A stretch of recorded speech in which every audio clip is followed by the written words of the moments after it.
Abandon all remote controls, ye who enter here. It's time to unlock the gates to Telehell.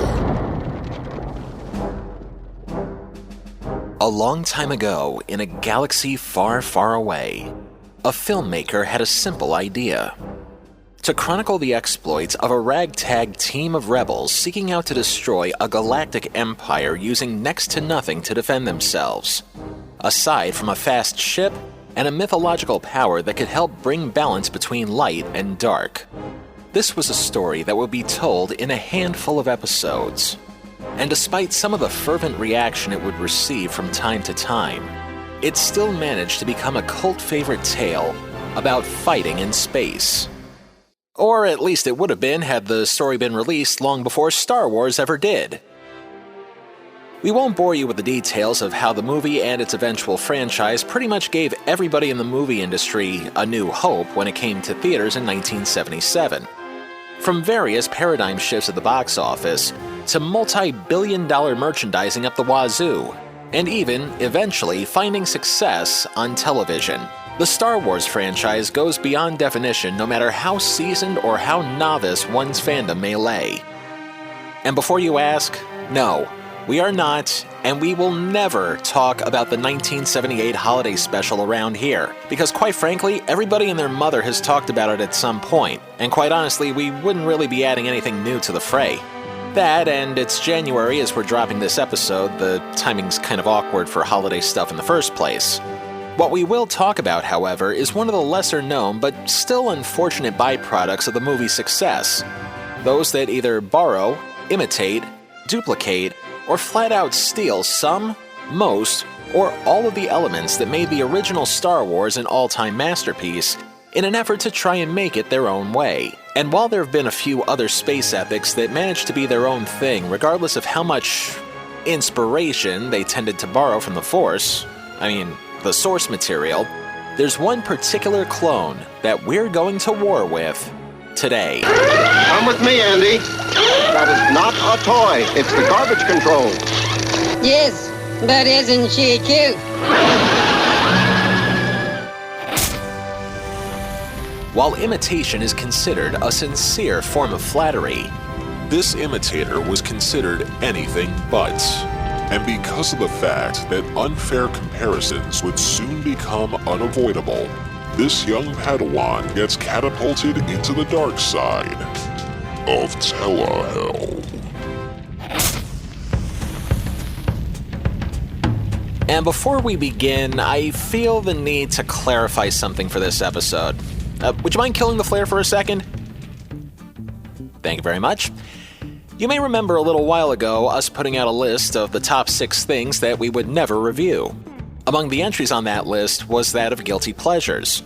I want to bring that up especially because, as a reminder, there are some shows out there that are considered bad by many that have a surprising majority of people that actually enjoyed watching it. And the last thing we would ever do around here is unjustly alienate the fans of those shows. In the case of today's subject, this is really not a question about something being bad, but as you'll find out later on, it's really more a question of mismanagement. But that doesn't necessarily mean that the show itself doesn't have its flaws. We wouldn't be doing our job if we didn't point out their flaws. When we say this is a podcast about the worst of television, just remember that the pendulum can swing many ways. This is one of those times where our venom is going to be directed at some place you would not quite expect. And now that we got all that stuff out of the way, let's talk about another one of those unsung Hollywood heroes, Mr. Buck Henry. Hello, I'm Buck Henry, and I'll be the host tonight on Saturday Night Live. It's the last live show of the season, and anything can happen. There's no telling who might show up. Long before he became that guy who would host SNL twice a year during the 1970s, Henry was probably one of the most prolific screenwriters of his time.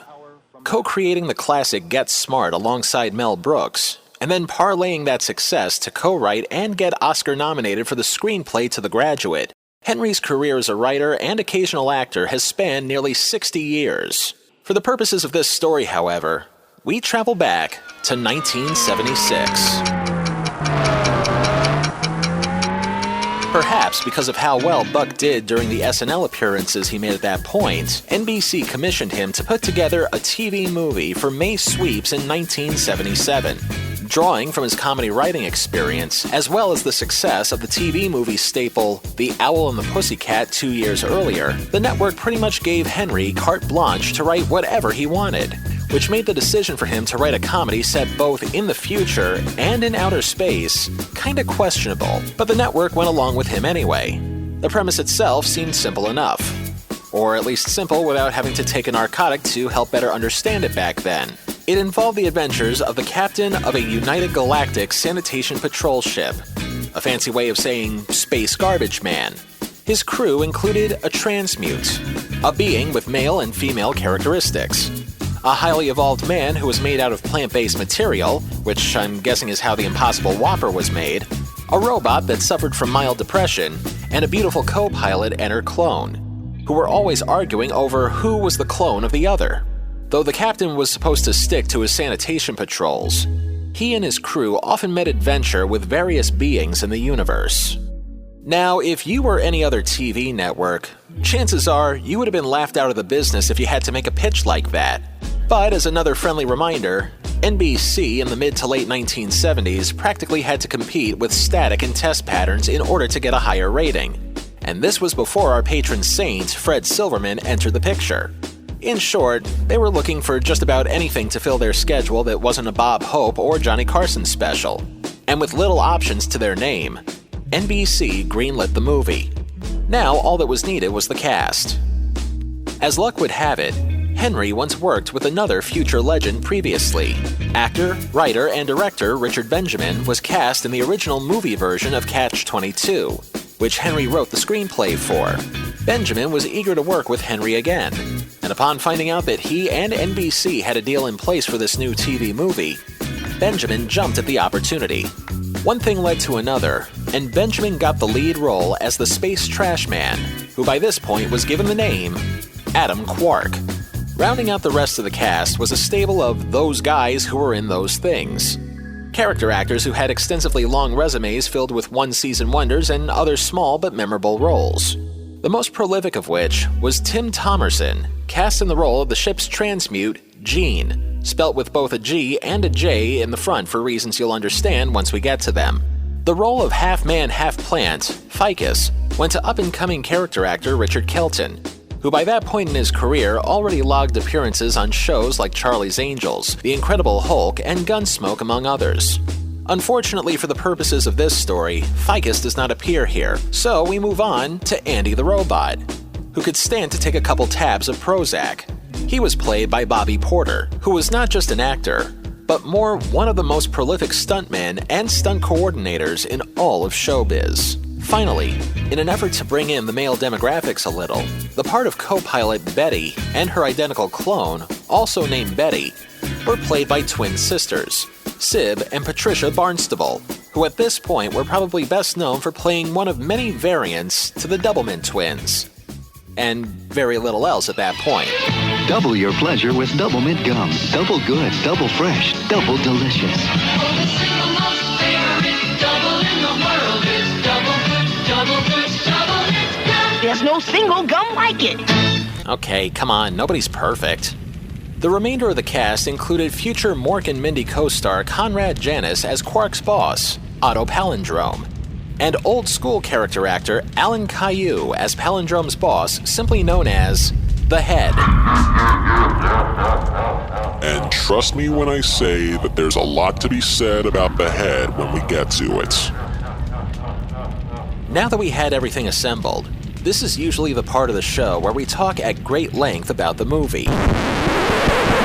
Except we can't. We don't have it. As of post-time, there are several copies of the complete series on DVD that are currently selling for an arm, a leg, and one's firstborn. And if you've heard our list of the top 6 things we won't review, one of them was things that we don't have any access to.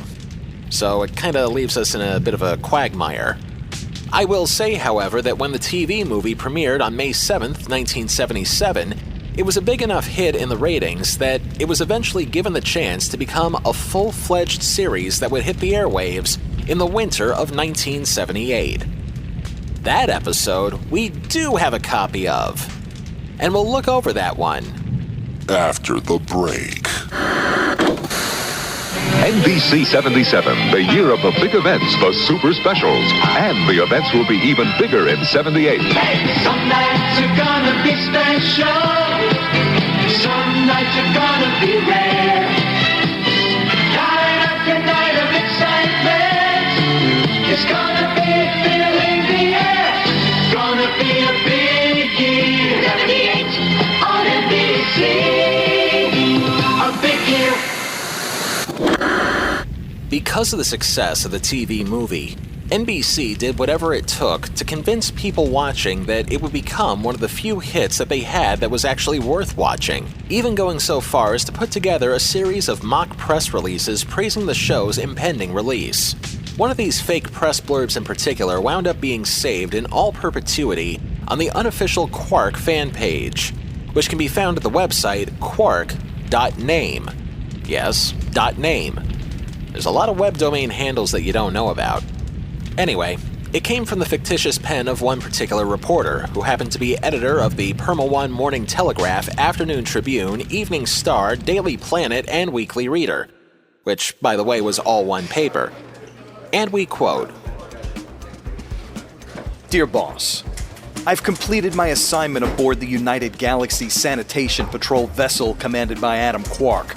When you asked me to come aboard and write personality in the news features on Quark and his garbage-collecting crew because of their heroic actions in blowing up the Gorgon Death Star, I had no idea this was the typical assignment given to cub reporters to break them into reporting.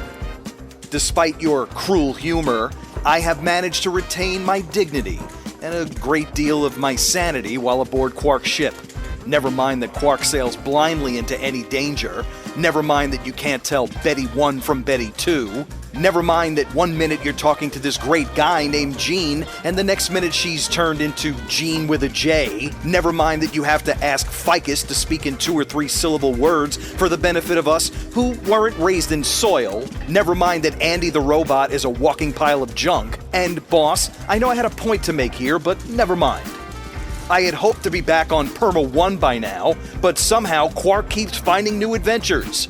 Like the time he and the crew fell into a black hole and were split into their good and evil counterparts. Or the time Quark was to have an extended romantic interlude with the sensuous Princess Karna and a space virus aged him into an 80-year-old man. Or the time he found a planet where dreams come true and all Quark's crew could come up with were nightmares.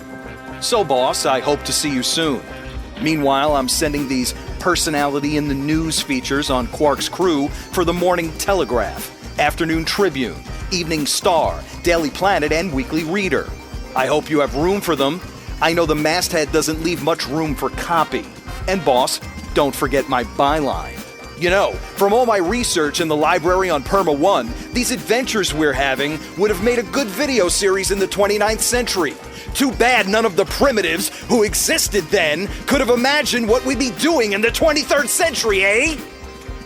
Yours sincerely, Woodward S. Bernstein, the 28th. See, because it was the 70s and Watergate jokes were still a thing and... oh, never mind. Let's just see if any of this mock praise can be justified. February 24th, 1978.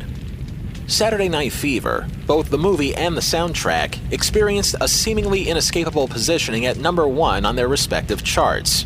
The Amityville Horror was the top book in the nation, long before it became the James Brolin slasher film of the same name. And at 8 p.m., 7th Central and Mountain, we open on a spaceship in the year 2222, embarking on its latest mission.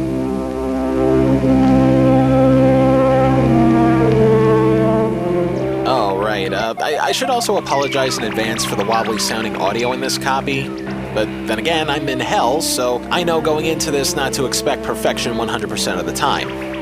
Anyway, we begin with Quark and his crew using expert precision in getting the job done, with each new crew member giving him the A-OK. Put it on manual. I want this baby myself. It is all yours, Commander. Quark takes control of the ship, and he winds up obtaining a precious cargo. a trash bag floating in the inky darkness of space. 7, 6, 5, 4. Here we go. 0.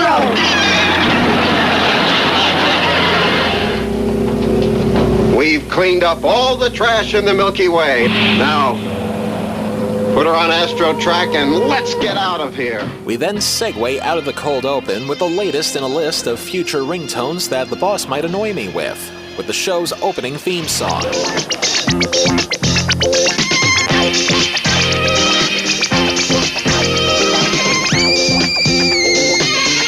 And even if the video here wasn't wobbly, it would still rival Jim Carrey's most annoying sound in the world from Dumb and Dumber as the next most annoying sound in the world.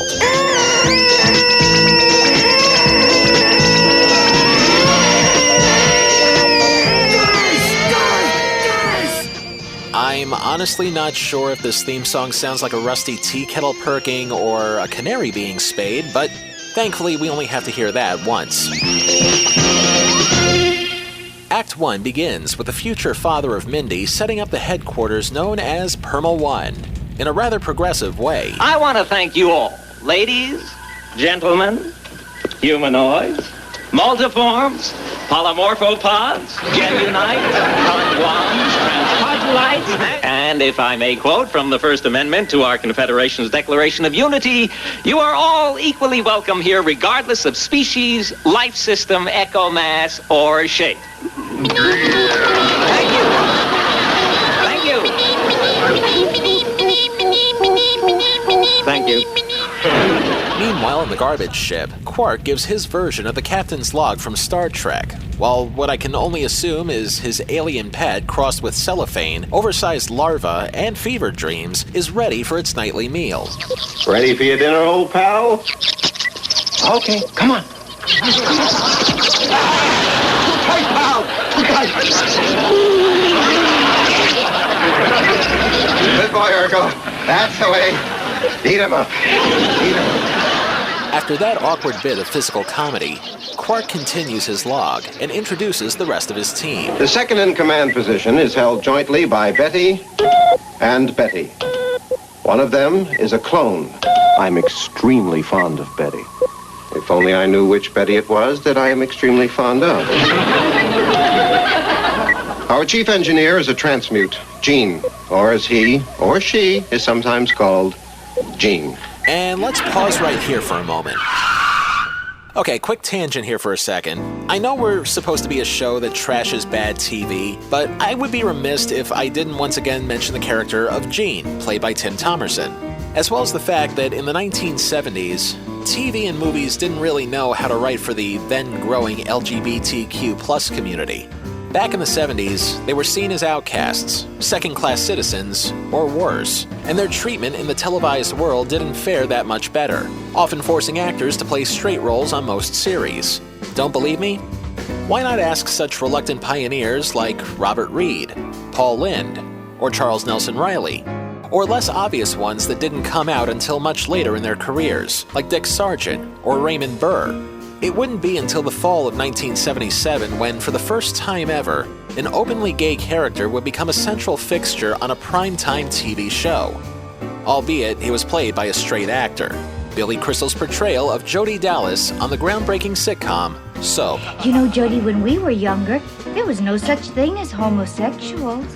Yes, there were, Jessica. The homosexuals go way back in history. Who?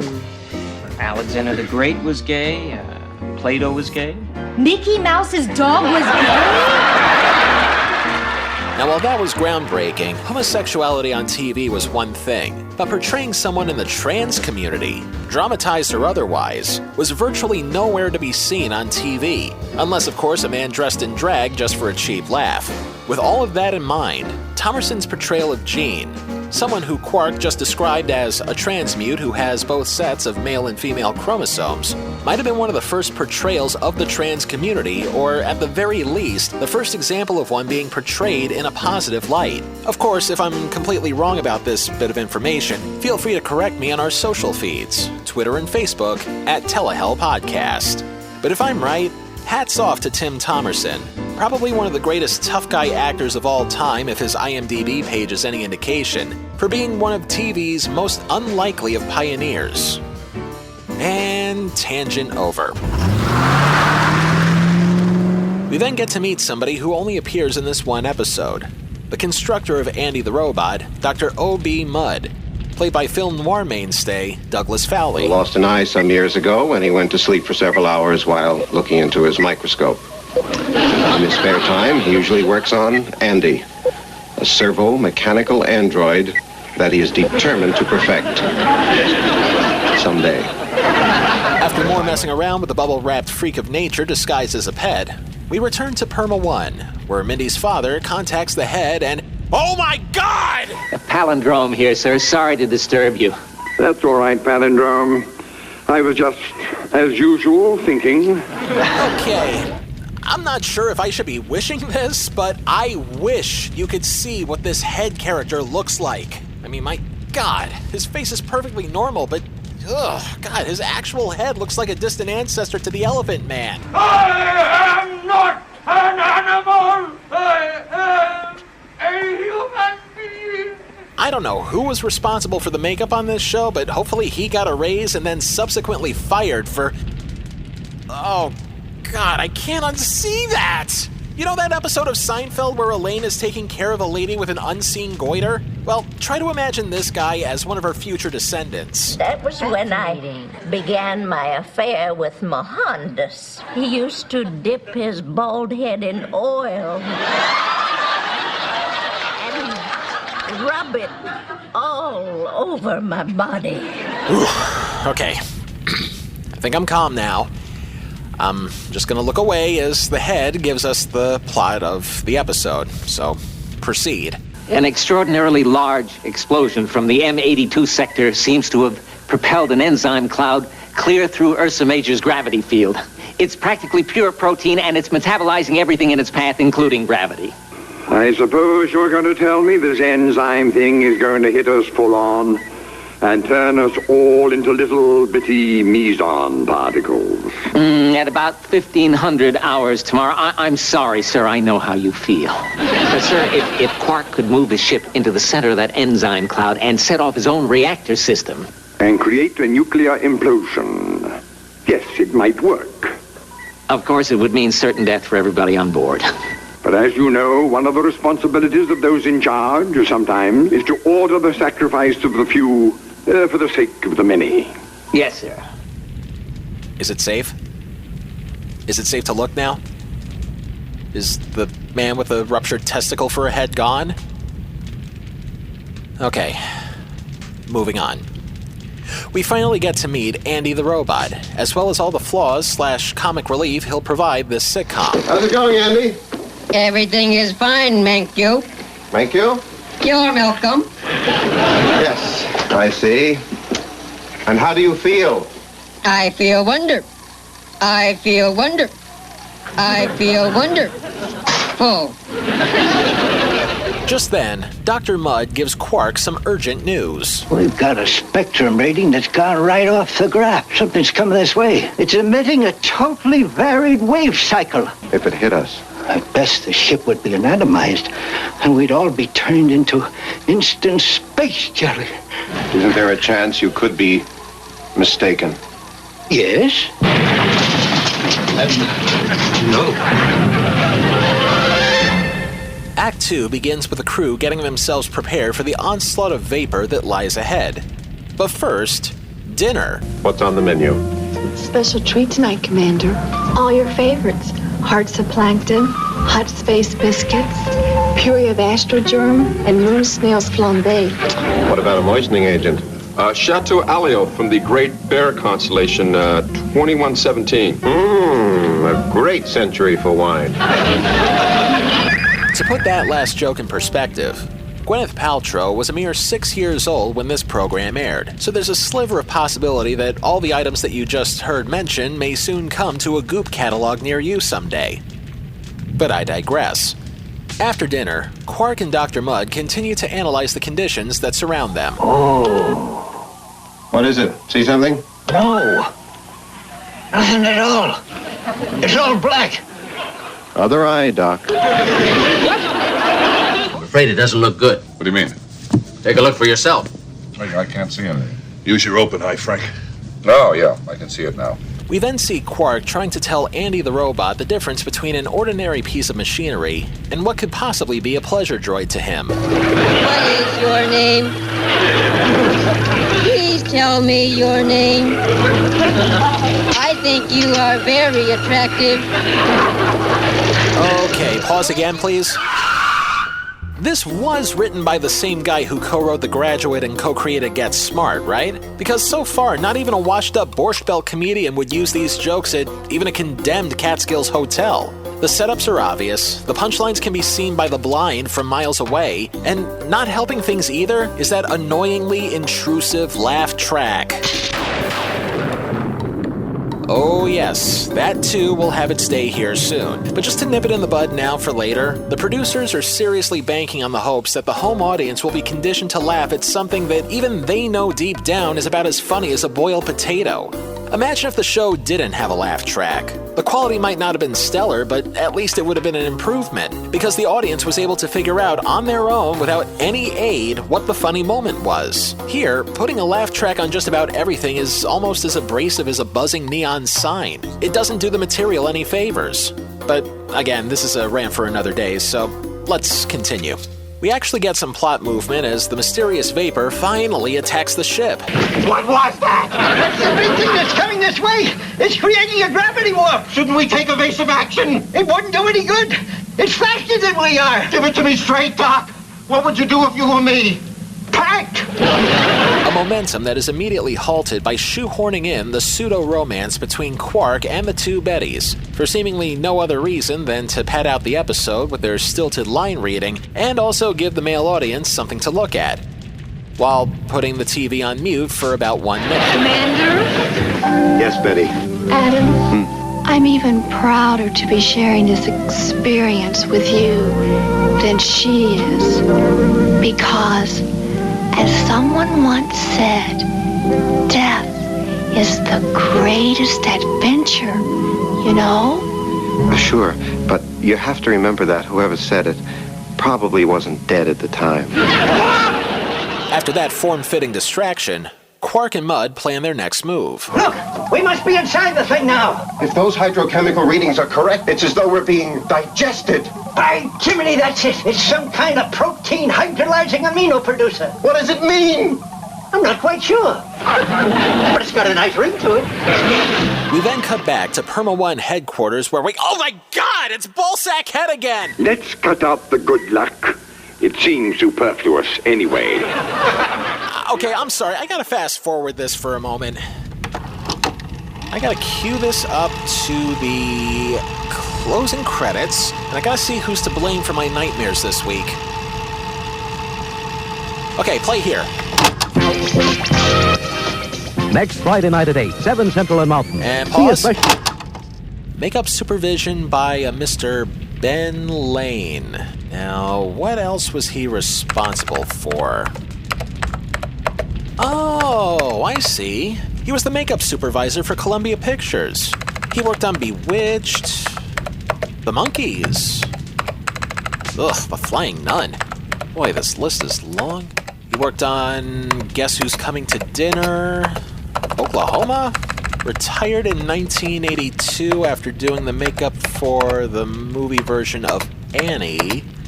Passed away in 2007 at age 95. Well, I guess I can't fault a guy for having a track record that's several miles long. But even so, there had to have been some quality control on the design of something whose head looks like somebody's big toe if it was bitten by a venomous frog. Ugh, just... The sooner we get through this, the sooner we never have to think about it again. Quark and the crew are under attack, and with 6 minutes to go, surely they should have hatched a plan by now. Fortunately, we have a robot ex machina in play as Andy the robot once again tries to romance the trash storage unit. I love you. I need you. I want you. While the robot is slowly realizing that 2 out of 3 ain't bad, Quark comes to the realization that Botloaf might have accidentally saved the day. Look, Commander, it's that cloud of protein hydrolyzing whatever I said it was. It's gone up to the cargo. It's having the feast of its life. And moving in a completely different direction. Away from our solar system. Away from our civilization. Away from everything we hold dear. Mostly us. And then, as an added wrinkle, just as they repel the danger, they get the notice from Perma 1. About a minute too late. But since things worked out for the best, chalk it up to dumb luck. Quark, blow your reactor and save Galaxy. Nice knowing you. Quark and the crew then give credit where credit's due to the robot that accidentally saved their lives, and vow to ultimately make Andy feel more human. You're not gonna be just any ordinary servo mechanism. I'm gonna program you to genius level. You'll learn to think like we do. We'll teach you to speak like we do. And behave like we do. In fact, Andy, when we get through with you, you'll be just like us. What do you think of that? Much to Andy's dismay. Let me out! Let me out! As the show comes to a close, Quark gets some good news from Perma 1 that will set the tone for years to come. We hope. Congratulations for your superb work in the face of indescribable danger. A grateful galaxy salutes you. You are directed to proceed with your ship to Stellar Quadrant 7 and look for signs of trouble. Your permanent mission now is to scour the universe. Hey! Now we're going to see some action. Oh, and Quark. Yes, sir. On your way to Quadrant 7, would you swing by the small cloud of Magellan? They haven't had a pickup there in 2 weeks, and there are space baggies everywhere. So as the crew sets their sights for their next adventure, there's a question that I'm finding myself asking here. Based on this program alone, was Quark really as bad as some people make it out to be? Surprisingly, the answer is no. Yes, it did have some cheesy moments. Yes, it did have groan-worthy jokes. Yes, the Doublemint twins couldn't act their way out of a paper bag. Yes, that damn head makeup is going to give me nightmares for years to come. And yes, the whole thing looked like it was made for about $2.47. But for what it is, at least it looked like there was some effort put into it. You've got Richard Benjamin making the most of what he was given without chewing up too much scenery. You got Buck Henry trying to come up with a spiritual successor to Get Smart. And let's also not forget about the super progressive role that Tim Thomerson played in the form of Gene. So with all the pros and cons balancing things out, the question remains, if the show fell somewhere in the middle, what exactly makes Quark sin-worthy? I'll give you one guess. That's right.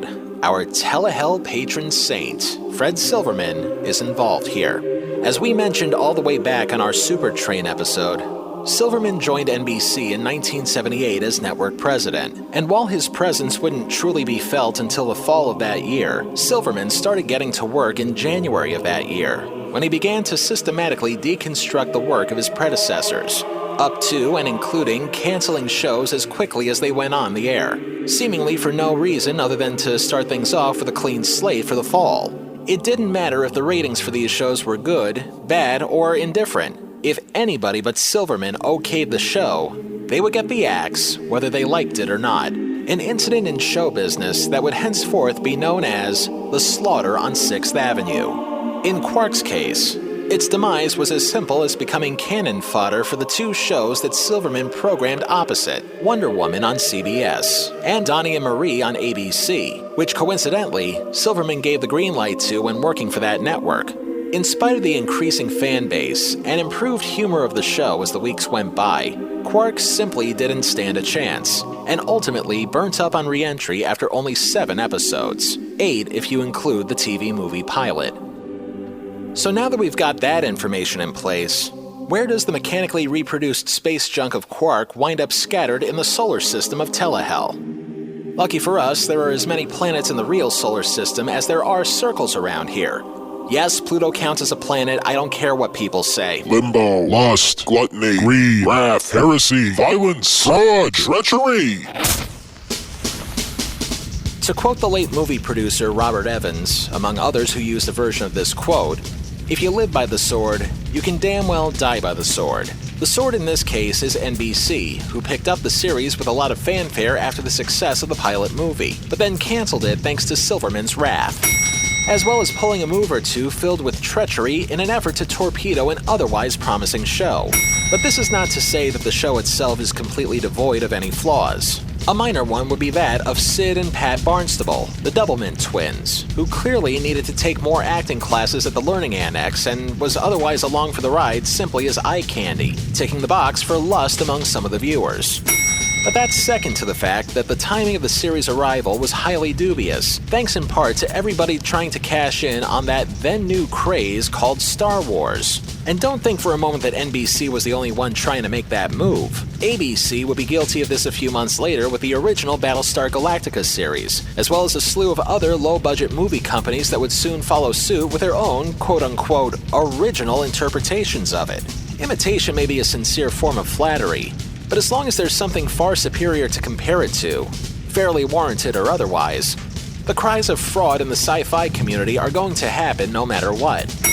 That, and I'm pretty certain most of the audience just wanted to tune in to see Linda Carter in her satin tights fighting for your rights and the old red, white, and blue anyway. Oh wait, we already mentioned lust. Never mind. Quark earns 4 out of 9 circles of Telehell. Despite the fact that this show was a victim of striking while the iron was hot when it came to the success of another budding franchise, it still tried to be its own thing. Of course, as it would turn out, even though the Force wasn't with them, the farce certainly was. Star Wars was not the only sci-fi entity that would be sent up on the show. References to Star Trek, Lost in Space, 2001: A Space Odyssey, and even vintage black and white serial versions of Buck Rogers and Flash Gordon were not spared from parody's touch. Luckily for the passage of time, parodies of space would be perfected a number of times by a number of people. Very quickly, my personal favorite space parodies in either form of media are Mel Brooks's Spaceballs, Steve Odekirk's Thumb Wars, and perhaps the one thing on TV that actually seems like the logical spiritual successor to Quark, Seth MacFarlane's The Orville. In the vast emptiness of the universe, we have found a fullness of cultural diversity, and we become a way for the universe to know itself. Wow, that was pretty good. Yeah, thanks. I plagiarized it, like 9 different things. All of these things would not exist, however, were it not for the United Galaxy Sanitation Patrol orbiting the galaxy first. And of course, things might have actually worked out for the best if only... Don't tell me about headaches, palindrome. I wrote the book on headaches. Kill it! Kill it! Kill it! Pop that damn carbuncle now! Throw fire on it! Blow it up with a nuclear bomb! I don't care! Just get rid of that thing!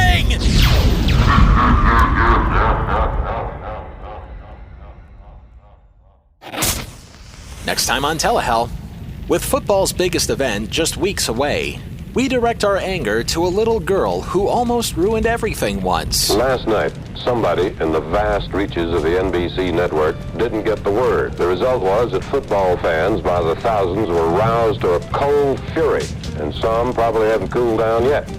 Until then... If it's not in Telehell, it's not worth a damn.